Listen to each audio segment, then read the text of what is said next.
Hello and welcome to our News 4 special, Juneteenth, Commemorating Freedom. I'm Tracy Strahan. And I'm Kay Ingram. Now, while we celebrate Independence Day in just a couple of weeks on the 4th of July, scores of African Americans across the country consider June 19th our true Independence Day. Well, that's because the 13th Amendment being signed in 1863, it took several more years for enslaved humans in one part of the former Confederate territories to experience the end of bondage. And now, during modern times, we recognize it as another square in the American quilt that makes our country one of the best on the globe. Juneteenth is a celebration of freedom and overcoming.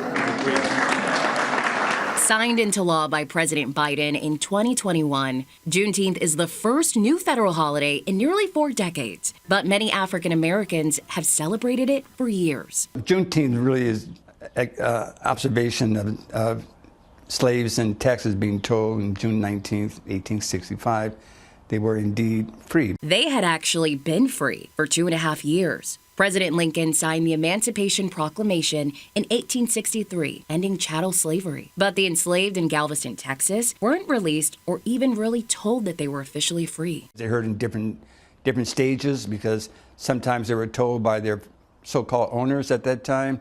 Sometimes they were told by the military that came down. So the military would go down the Mississippi River and they would say, y'all are free. Do you know the president said y'all are free now? Then in 2020, New York State voted to make Juneteenth a paid state holiday. Emancipated in, 1827? Madge Harris Allen is talking about July 4th, 1827, the date enslaved people in New York were emancipated. Should be taught in the school. A lot of times they educate people about slavery in New York. A lot of people didn't even know that there was slavery in New York. New York was one of the biggest importers of slaves. Lehman College professor of African American Studies, Dr. William Sorrell, says slavery began here in 1626. Slaves built what became Broadway. They took the hills in lower Manhattan and made them flat. So that slavery has always been big in New York. It was the biggest next to Charleston, South Carolina, importing people. Many of them now rest here. A 6-acre burial site in Lower Manhattan, now a national monument, holds the remains of more than 15,000 enslaved and freed people of color.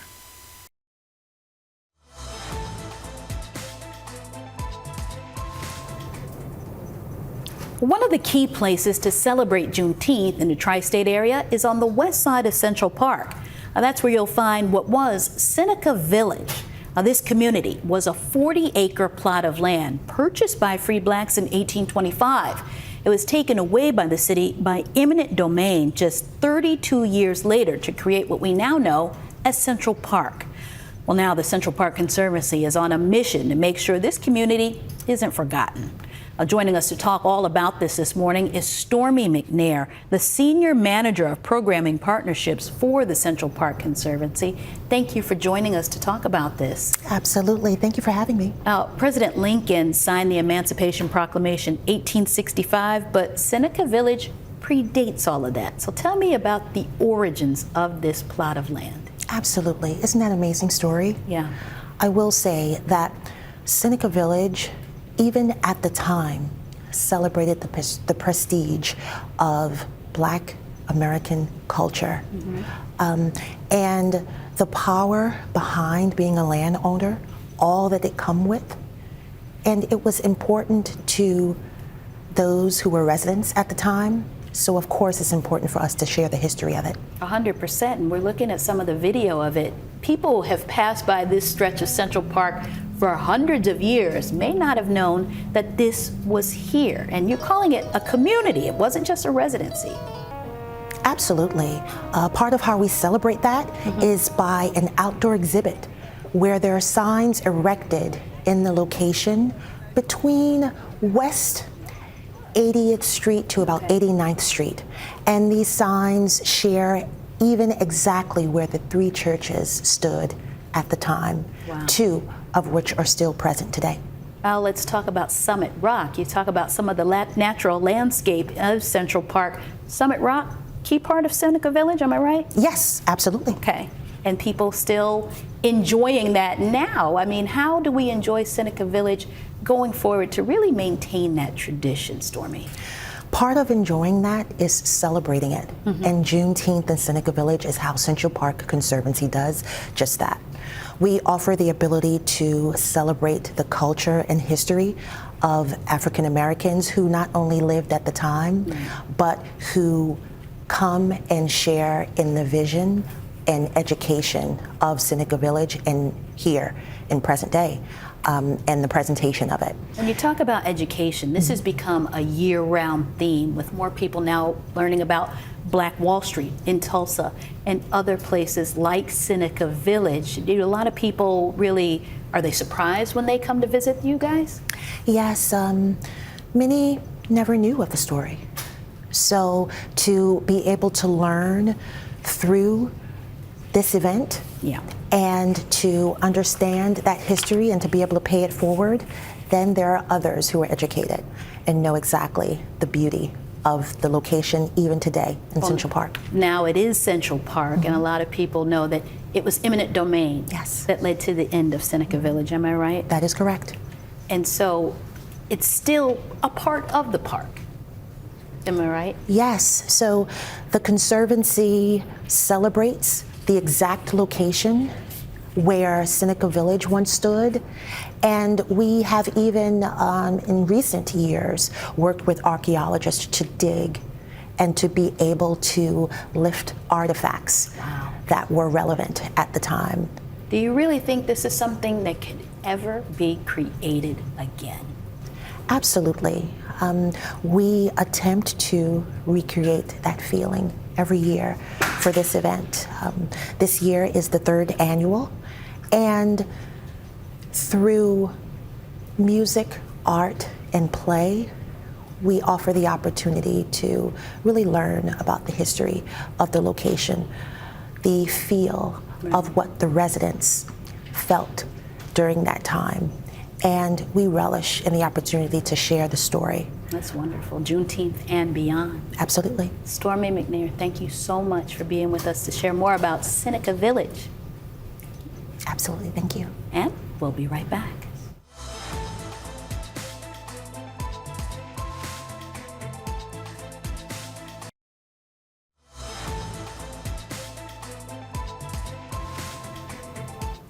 Welcome back. The movement to have Juneteenth declared a national holiday turned into a mission for one Texas senior citizen who literally walked the path to get it passed. Now they call her the grandmother of Juneteenth. Here's Pat Battle with her story. It's been said that every journey begins with a single step. For Dr. Opal Lee, the path she stepped out on at the age of 90, yes, 90, started in Fort Worth, Texas, and took her nearly 4 months and 1,400 miles east to the nation's capital.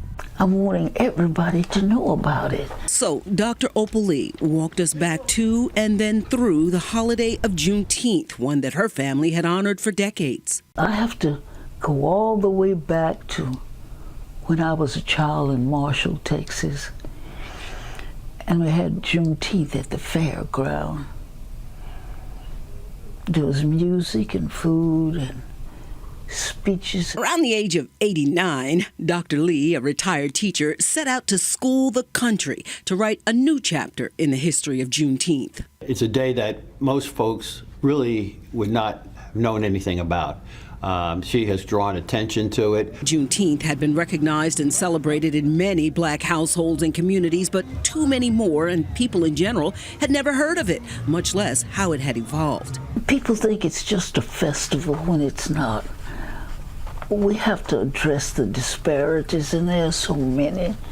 Homelessness and joblessness and health care that some of us can get and others can't. And climate change that we're responsible for. We met Dr. Opal Lee, the woman who's come to be called the grandmother of Juneteenth, here in New Jersey, celebrating the holiday with the Middlesex County chapter of the NAACP. We've been celebrating as a branch for well over 24 years. A long-running celebration that this year featured vendors selling everything from artwork and literature to jewelry and clothing, but with a respect for what brought them here. It makes me feel liberated in a way because, I mean, it's a discovery of ours that we're celebrating, and it took us so long to find out we were free. There's still disparities. A focal point at this year's festival, the nation's oldest free youth education training program, Job Corps. Her fight with social justice, advocacy for underprivileged youth has paved the way for us to get better jobs, better careers, certifications in career technical trainings,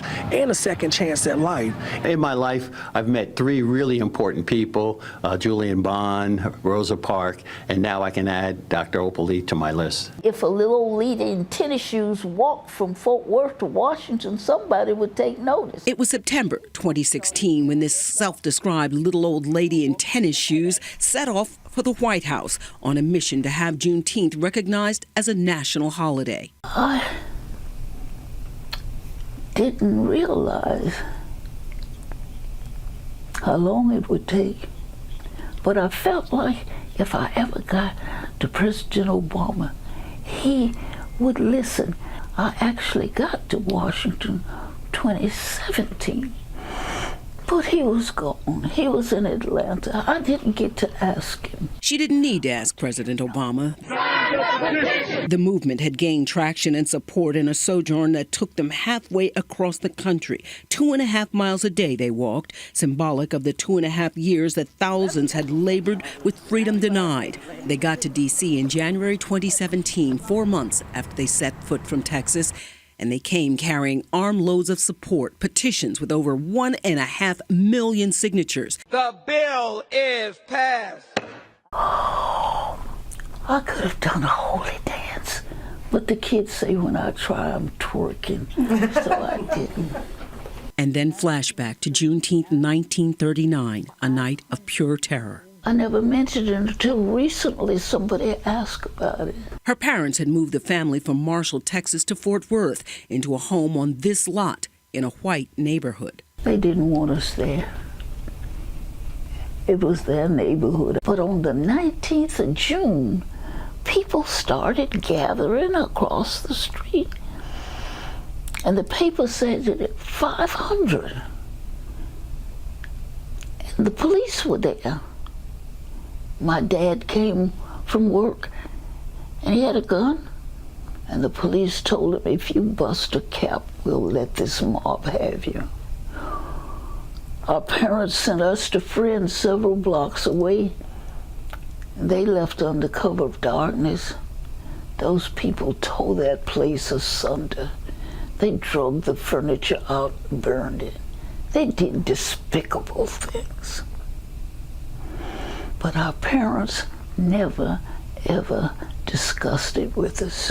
A memory that may have turned a lot of people away from that long, empty lot. But 85 years later, Dr. Opal Lee's journey has brought her full circle. It took me ages to find out who owned the lot. And it turned out that Habitat owned it. And I went to Habitat to ask them to sell it to me. And they said no. They gave it to me. God is smiling right now. Hate tore the house down. Love is going to build the house. From the long buried ashes, Habitat for Humanity has built Opal Lee a new home. I'm gonna move in it this Juneteenth. I say from the house where I am, I'm only taking my toothbrush to the new house. She'll move back to the very place that she now recognizes may have been the catalyst that set her on a journey to ensure that all America remembers Juneteenth, coming back to a diverse neighborhood 180 degrees away from where she left it. I plan to have a housewarming and everybody can come. And her message to all who hear her story? But if people have been taught to hate, they can be taught to love. And I think it's left up to us to see that that happens, and as soon as we can. We need to be one nation, one people. I want to be called an American. I don't want to be called an African American, Italian American, white American. I want to be called an American. Pat Battle, News 4 New York. That is work to be applauded. What an incredible woman. Inspirational. An incredible story. Oh my gosh. Well, Tracy, this year, after a multi-million-dollar renovation, there is a rebirth of sorts at the Hinchliffe Stadium in Paterson, New Jersey. Well, Hinchliffe itself is one of the last surviving facilities that was home to the Negro baseball leagues. It's been refurbished and turned into a museum. And just last month, Major League Baseball announced no more segregation in the books. It officially included Negro League stats in with all of the baseball stats. So that means legendary leaders in some categories like Babe Ruth and Ty Cobb getting bumped in the record books by players who weren't allowed to compete in the same fields. News 4's John Chandler has their reaction.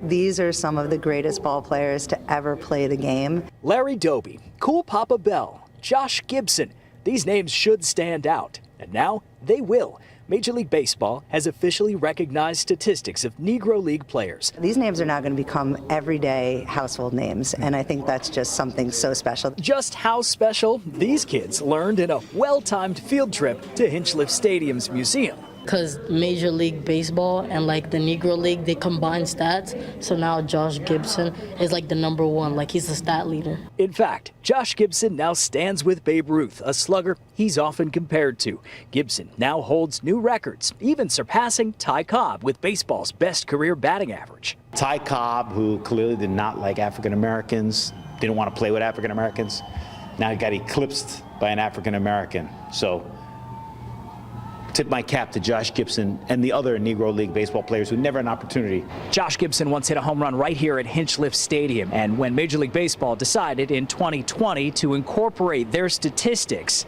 I spoke to Josh's great-grandson, Sean, while the family waited for that decision. It's to get Josh's history out there and his greatness. And so that's most important for us. Baseball's announcement is not without debate. Unfortunately, I think it's ruffling a little bit of feathers. Jessica Bush is the director of the Muth Museum at Hinchliffe Stadium and wasn't sure this day would come. They played under circumstances where maybe they weren't sleeping in the best conditions or wearing the finest of attire or using the best equipment. It's really not apples to apples. But Major League Baseball decided these numbers hold up, especially against their contemporaries already in the big leagues. Commissioner Rob Manfred calls this a show of respect. And it shows that no matter the race, they could all do well. It shouldn't be a difference. Things shouldn't be segregated. We should all be together, equal rights, everything. In Paterson, John Chandler, News 4, New York. Thanks, John, for that. Now, the Harlem Renaissance was a time of art, music, poetry, storytelling, and a celebration of all the Black joy you could possibly think of. Well, the Metropolitan Museum of Art is celebrating that time period right now with an expansive new exhibit showcasing the golden era of Black excellence. News 4's anchor David Ushery took a tour of the exhibit with the curator who calls the show a defining moment for the Met, art lovers, and New Yorkers alike. We see the city creating a hospitable environment. Met Curator-at-Large Denise Morel took us on a walk back to the future in the Harlem Renaissance and Transatlantic Modernism exhibit. The styling based on African aesthetics. Weaving through some 160 works of artistic and literary greatness. How does this extraordinary exhibit add to the narrative, add to the conversation? Well, it brings back into the way we think about New York City this period from the 1920s through the 1940s when there was an explosion of Black creative expression in Harlem. It was the time of the Great Migration when African Americans departed a blatantly Jim Crow South for Midwest and Northern cities. Harlem became a creative mecca of sorts, with the stroke of a pen or paintbrush, and with a soundtrack provided by jazz phenoms. Black people told their own stories with pride and promise. What you see here is stylishness, self-confidence, dignity, a way of presenting oneself that emerges from the Black community itself. Names like Langston Hughes and Zora Neale Hurston are perhaps the better-known ambassadors of the Harlem Renaissance. But others like Archibald Motley or sculptor Augustus Savage deserve prominence as well. For decades, many descendants of Renaissance artists have all but banged on the doors of major museums, including the Met, imploring them to share the works of their loved ones with the world. Now, prompted by the tireless commitment of Denise Morel and boosted by the borrowed collections of historically black colleges and universities, along with other museums, the Met has opened a pretty big door. A door that should remain open, says the Met CEO. So there's a lot of material, a lot of artists that still need to almost like surface, that need to be resurrected, need to be shown and exhibited in a major way. And I think that that's a role that the Met can do, should do, and this exhibition is a prime example of that. I think speaks well of the possibilities for the future of this great city, New York City, where people from every ethnic background, every walk of life can feel welcome and can see themselves represented in a place like the Metropolitan Museum of Art. And I have to say, everyone needs to go. There you go. So good. Well, you've seen it, but if you haven't seen this wonderful exhibit, you still have time. It runs through July 28th. Well, thank you so much for joining us for our Juneteenth special. And remember, you can always find out more about this and other stories on NBCNewYork.com. We look forward to seeing you again. Stay safe.